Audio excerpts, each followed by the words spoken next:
Radhe Radhe everyone. दोस्तों, आप सभी को मेरी तरफ से आने वाली कृष्ण जन्माष्टमी की हार्दिक शुभकामनाएं।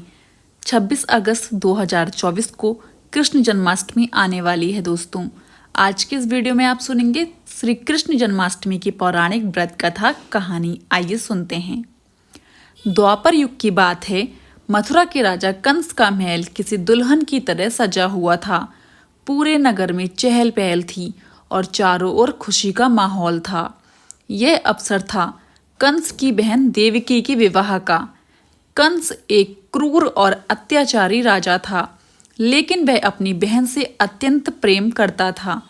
बड़ी धूमधाम से देवकी और वासुदेव का विवाह संपन्न हुआ, लेकिन ये खुशियां कुछ ही पलों में मातम में बदल गईं।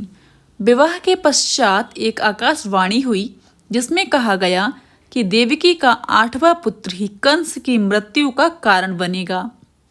इस आकाशवाणी से देवकी और वासुदेव की जिंदगी पूरी तरह से बदल गई।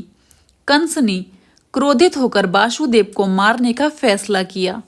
देवकी ये देखकर घबरा गई और अपने पति के प्राणों की भीख मांगने लगी। कंस ने देवकी के आग्रह पर वासुदेव के प्राण छोड़ दिए और ये निश्चय किया कि वह एक एक करके देवकी की सभी संतानों की हत्या कर देगा। और इसके पश्चात उसने अपनी ही बहन को उसके पति के साथ कारागार में बंद कर दिया।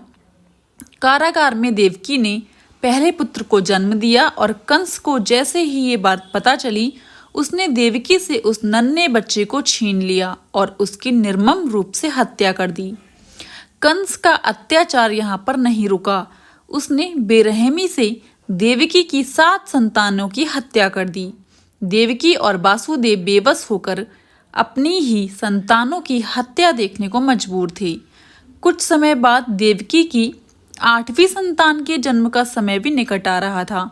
यह देखते हुए कंस ने कारागार में पहरेदार भी बढ़ा दिए। एक दिन भगवान विष्णु ने वासुदेव और देवकी को स्वप्न में दर्शन दिए और अपने मनुष्य अवतार में जन्म लेने की बात बताई। भगवान ने उन्हें ये भी कहा कि मेरे जन्म के बाद ही आप मुझे अपने मित्र नंद के यहाँ छोड़ आना। मेरा लालन पालन वहीं होगा। उस समय नंद के घर में भी नन्हे मेहमान का आगमन होने वाला था। जैसे ही अर्धरात्रि को कृष्ण का जन्म हुआ, उस कारागार के सभी पहरेदार गहरी नींद में सो गए और कारागार के द्वार अपने आप खुल गए। वासुदेव ने बाल गोपाल को टोकरी में रखा और गोकुल की ओर चल पड़े।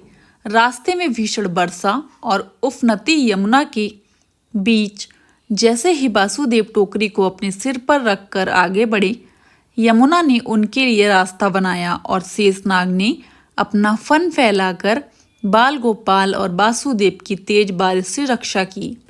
वासुदेव गोकुल पहुंचे और बाल गोपाल कृष्ण को नंद के घर सुलाकर वहीं छोड़ आए और यशोदा और नंद की नवजात शिशु माया को अपने साथ मथुरा ले आए।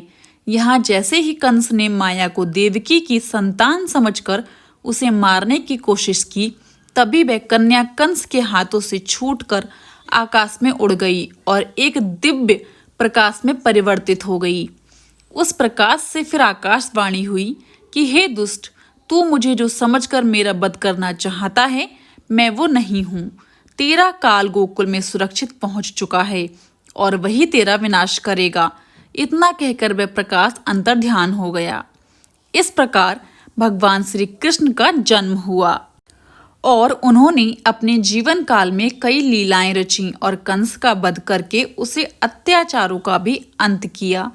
जिस दिन उनका जन्म हुआ था, उस दिन को कृष्ण जन्माष्टमी के रूप में मनाया जाता है। यहीं पर कथा समाप्त होती है।